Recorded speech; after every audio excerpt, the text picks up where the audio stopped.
Welcome to Scoolinary, the online cooking school that transforms people and connects cultures. You will learn with the best chefs in the industry, and you will discover the broadest online catalog of topics related to gastronomy. We publish new courses every week. In our podcast, we have coffee with a chef every week. Each of them will tell us about their experience and their vision for the culinary world to help you better understand this exciting industry. Come on, join us for coffee. So today we are joined by Micha Schäfer, culinary director at Nobelhart Schmutzig in Berlin, Germany, and change agent, whose manner of activism helped him earn a Michelin star and recognition as one of the world's best restaurants. His currency is quality, and as a decorated chef, he's got access to the highest quality ingredients available, but they're not what you think. Avoiding trendy buzzwords in food, he's chosen instead to define what he does on his own terms, which you can learn all about in his Scoolinary course, Preserving Techniques in Modern Cuisine. Hi, Micha. Welcome and thanks for joining us for coffee. Hi, thank you. So before we begin, are you a coffee drinker? Yes, I am addicted. And how do you take your coffee? Often, and usually black. Any special preparation? No, not necessarily, no. But it's actually the only thing that has me caught. I don't smoke, I don't drink, I don't do any kind of sort of drugs, but coffee has me tightly. Wow. I do coffee. That's fine. I mean, if that's the worst of your vices, I think you're doing all right. Yeah, I guess. Yeah. Let's find out. If you would please tell us in your own words who you are, where you're from, and that's so that our listeners have a chance to get to know you a little bit better. I am from Berlin, or I live in Berlin. I've been in Berlin for about a decade now, a bit longer. And for 9 years, we had our anniversary yesterday. I've been at Nobelhart Schmutzig. We've tried to change the way people think about food or people actually eat. We've tried to have an impact in the city through our voice and through what we do every day. I'd like to say that we did have an impact so far. Of course, it doesn't go as fast as you would like it to, but in Berlin, there's a movement. Yeah. Yeah. So now that you've celebrated 9 years, what was kind of the arc of evolution from when you first arrived in Berlin to now? When we opened up in 2015, Berlin there wasn't as much gastronomy for one. It was more of a club city. People go to party. And the other thing is, we were the first ones to promote regional producers. We said we would only use regional products, nothing exclusively, nothing else. And that means you have to skip trading companies and you have to work with the farmers directly. That means you have to work with the farmers and not just like order stuff, but you have to understand what they're doing. You have to visit them. You have to build a relationship. You have to understand or begin to understand how gardening works, how a dairy farm works, and then what a good dairy farm does, and what a very good dairy farm does, and what kind of qualities actually in a spectrum where a guest can also experience it, that it's special and not just any regional milk or any regional carrot.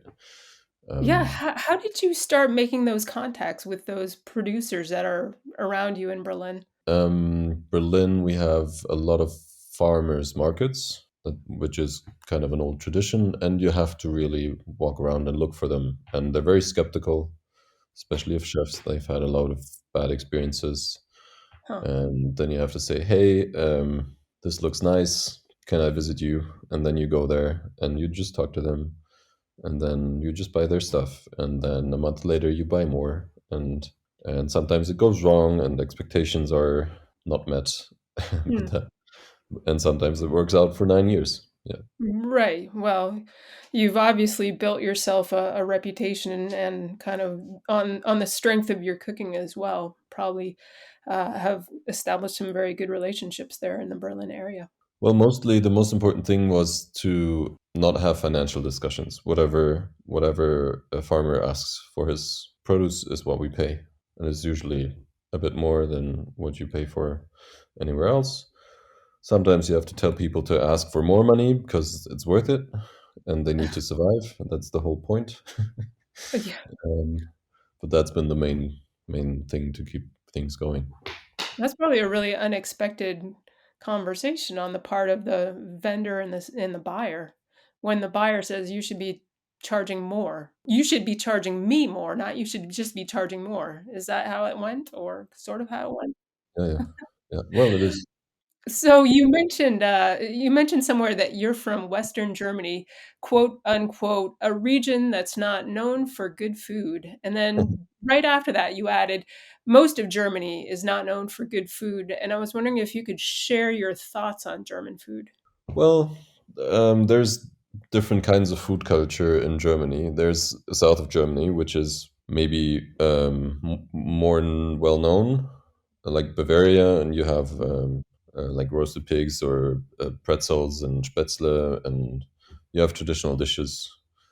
But in North Germany, you have very few traditional dishes, and you can't really eat them at restaurants. You have to be invited to someone's grandma or something like that. Mm, But all in all, it's not as rich as a French food culture or a Italian food culture, where as a restaurant you can just go and cook classics and just try to make them as good as possible.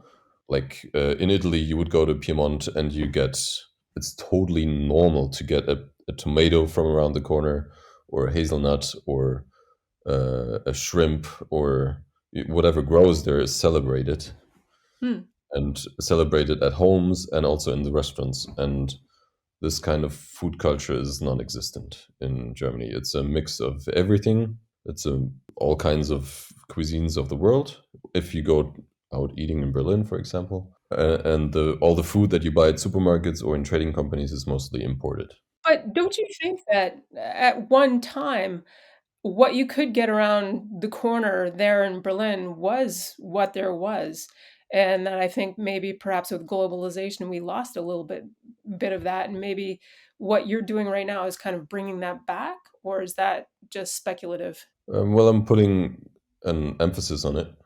Yeah. The only one who can bring it back is politics and where they put their money. It's what you do every day. It's what you buy every day that has the impact. And regional food is hard to get, and it's hard to pay for as a restaurant and as a private person as well.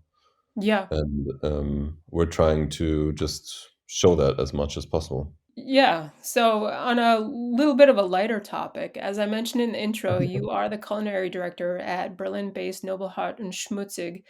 Our listeners might like to know what the restaurant name is in English and what's behind the name. It would translate into something like noble, hard, and dirty.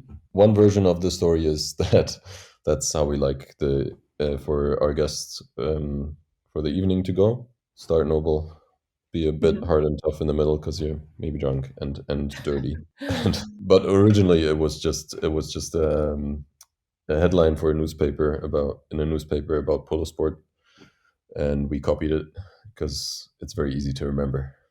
Yeah, you must have answered that question 1,000 times by now. But it's still a lot of It's a great fun. name. Very well, it's a conversation piece for sure. The restaurant follows a rule with respect to the food it serves. If it doesn't grow in or around Berlin, as you mentioned, you won't find it at Noble Heart. Now, once again, and I think this was for the second time in 2023, the restaurant was named one of the world's 50 best restaurants. How have you elevated the food you prepare to earn this distinction? Mostly through very simple craftsmanship.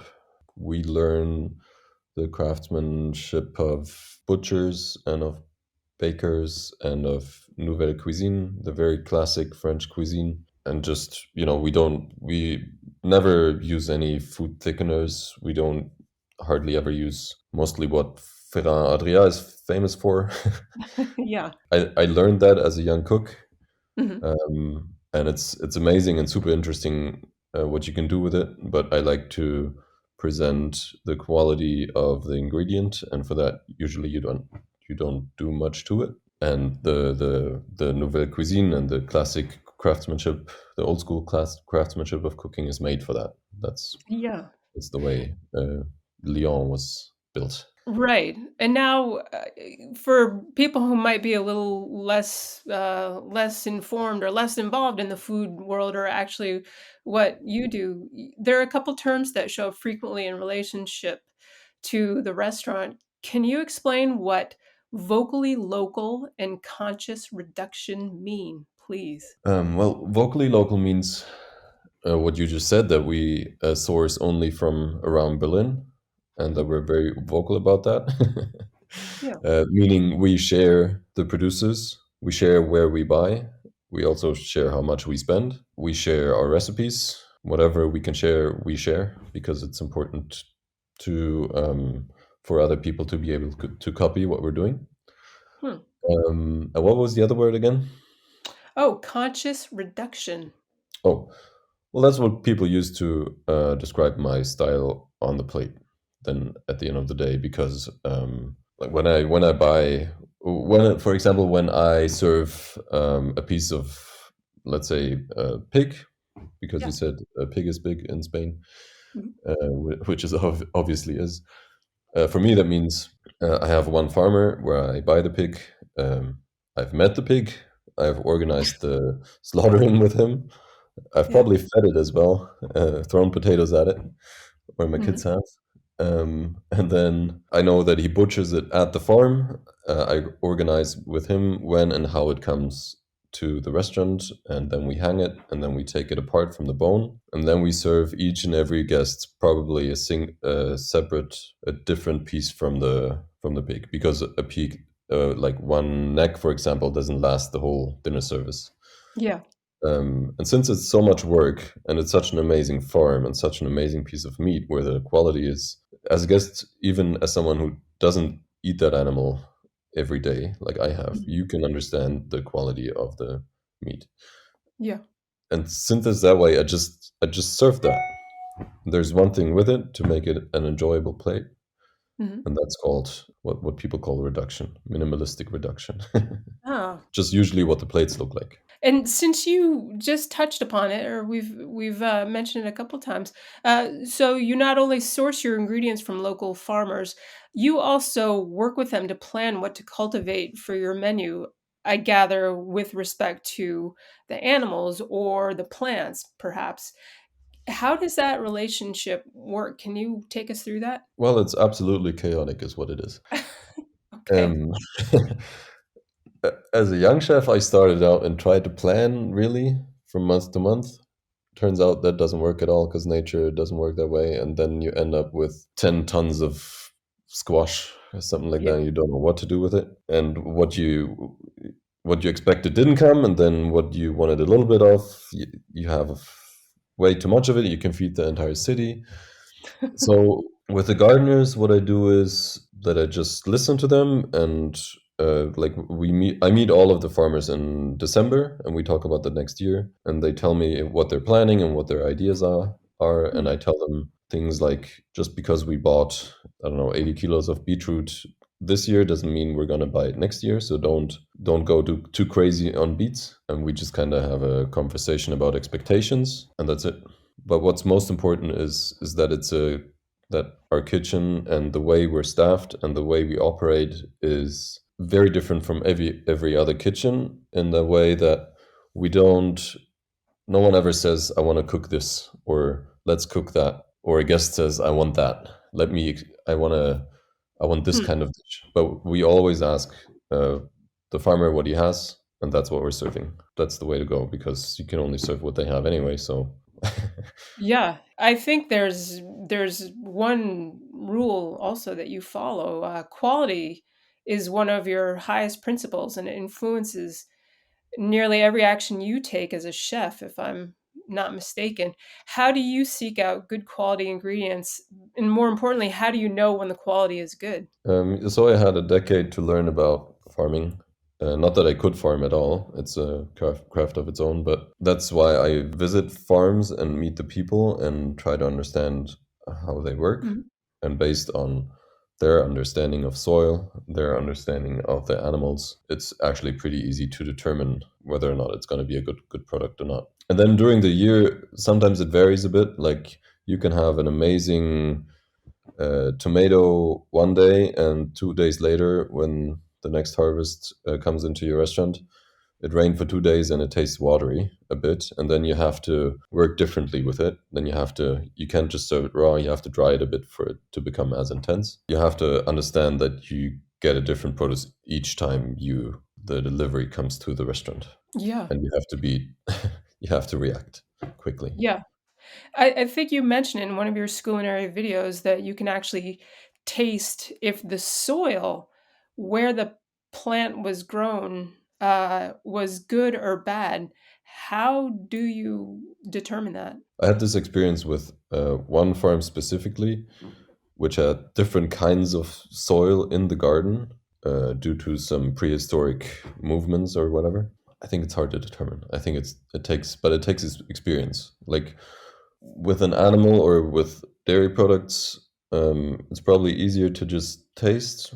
With vegetables, it takes a lot of experience. But at the end of the day, the criteria is always if you just eat it raw or just as it is, Sure. Hmm. and you want another one, and then you want another one, and then you want another one, Yeah. that's good quality. And that doesn't happen with the everyday salad or everyday onion or the things you can get usually. Yeah, that's true, actually, because if you feel like you've tasted eggplant, for example, or onion, something that you think you know, and then you taste it when it's been cared for and grown really nicely, it's the taste is just in the stratosphere, and you can never go back to where you once had eggplant from the grocery store or from someplace where they were commercially produced. It's just not the same. So Exactly, but it's hard to systemize. Like it's a yeah. feeling. It's something. It's an experience that you can go back to. Like this is good or this is different but good. Yeah, and something you have to talk about in the kitchen as well. Like why is this good or why is this not good? There has to be a language in the kitchen where you talk about that. So right now we're speaking in February, and given the heightened seasonality of your ingredients, what might we find you cooking during this time or in the winter? So the toughest time is still ahead. Mm. The toughest time for me is March and April, but also February a little bit because for people are sick of winter.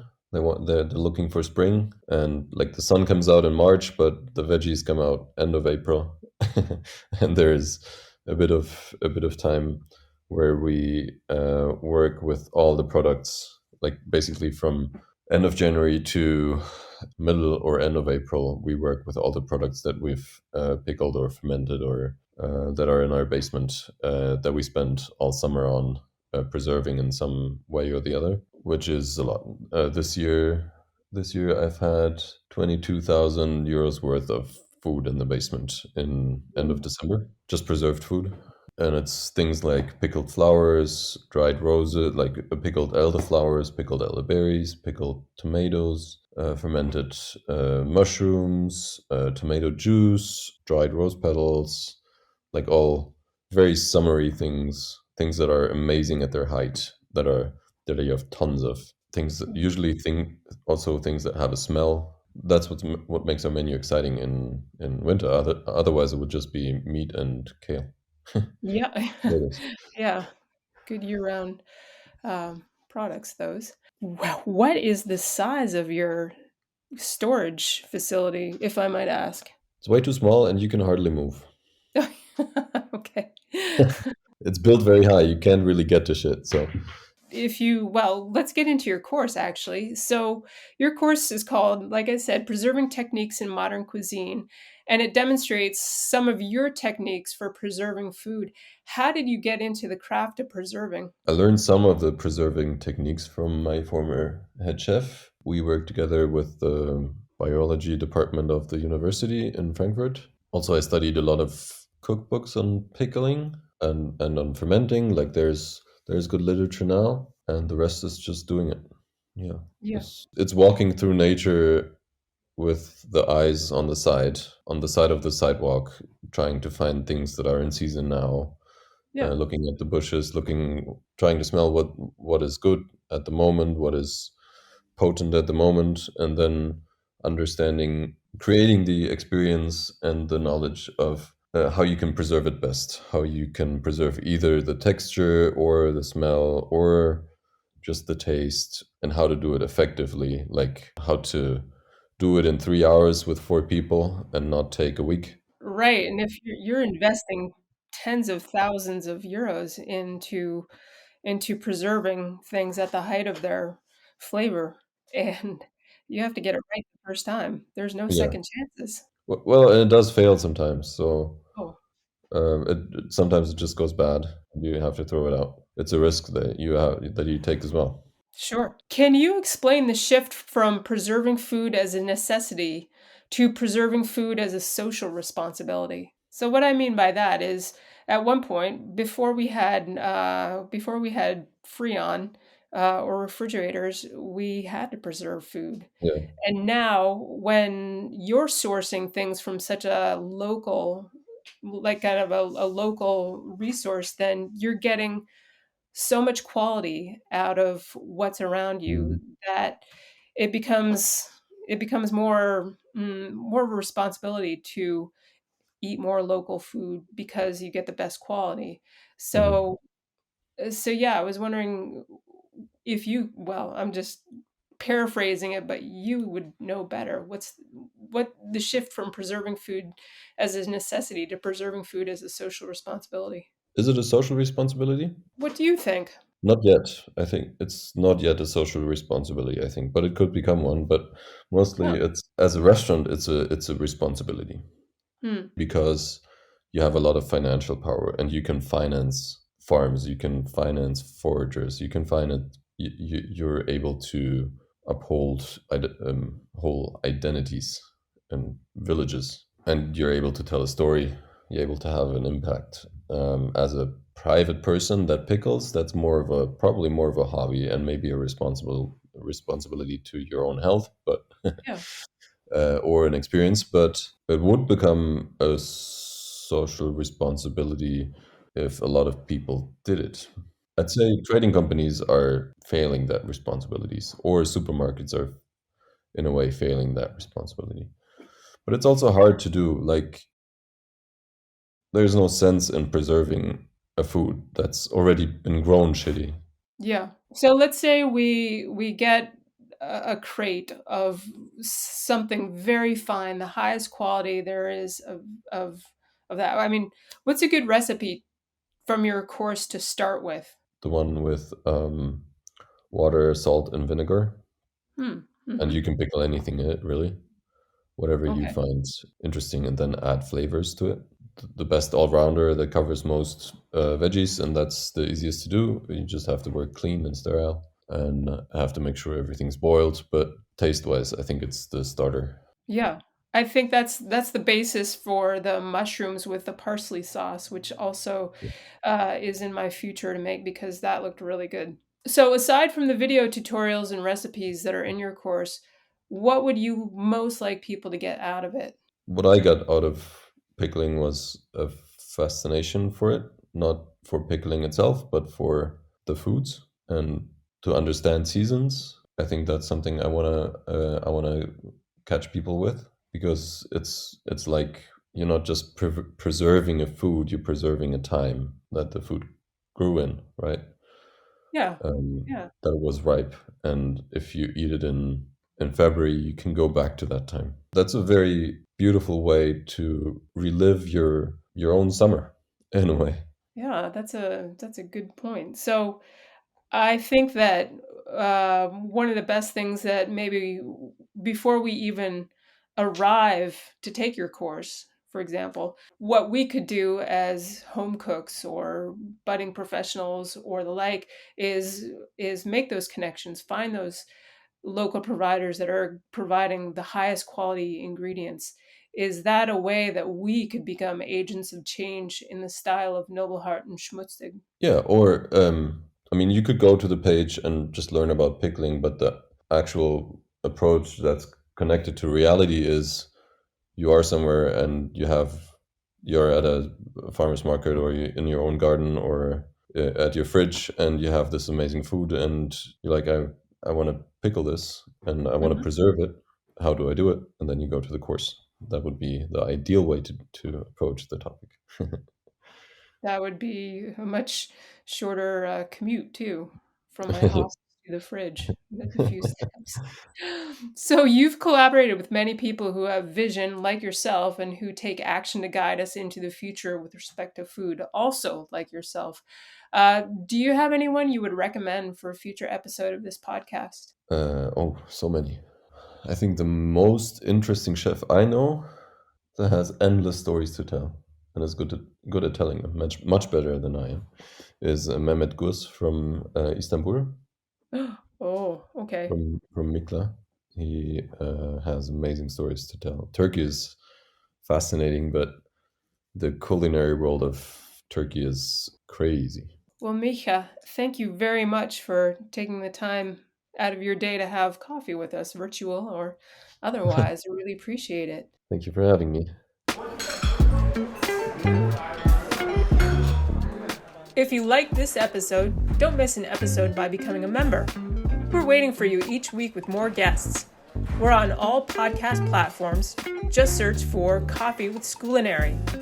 We're also waiting for you at our website and on our social networks, where you can get to know all our courses and teachers.